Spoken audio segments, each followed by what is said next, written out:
Раньше на этом месте, вот это здание, это была кофейня. Мой дедушка имел свою кофейню. Мой дедушка Сейд Халил, вернее, прадедушка Сейд Халилов Сейд Халил. Я узнал, оказывается, кофе здесь варили на песке. Был специальный оджак, камин, который имел такой на высоте, он не на полу, как у нас в домах камины, а на высоте на определенной. И там варилось кофе на песочке.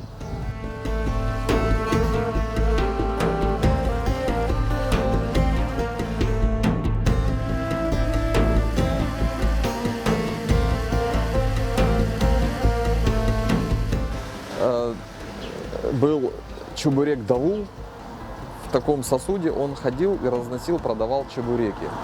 Когда собрал деньги, во времена НЭПа, новая экономическая политика здесь велась в стране, он вот смог уже открыть свою собственную кофейню вот в центре Судака.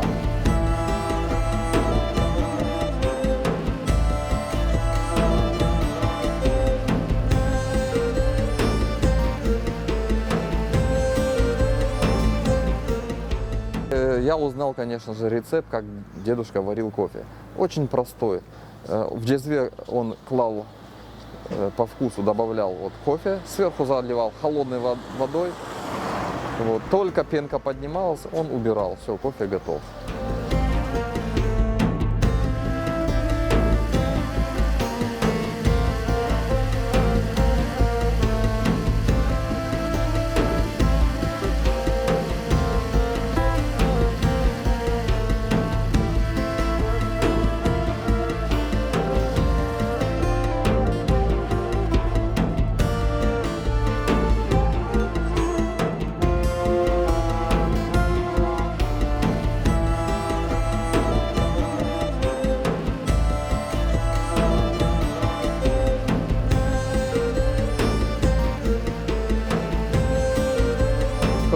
Глаз наметан, он видит, что маленькие окошечки, это свидетельствует о том, что это старое здание. Если подойти поближе и посмотреть, то мы видим толщину стен. Это говорит о том, что сама кладка из дикого камня на цементном растворе.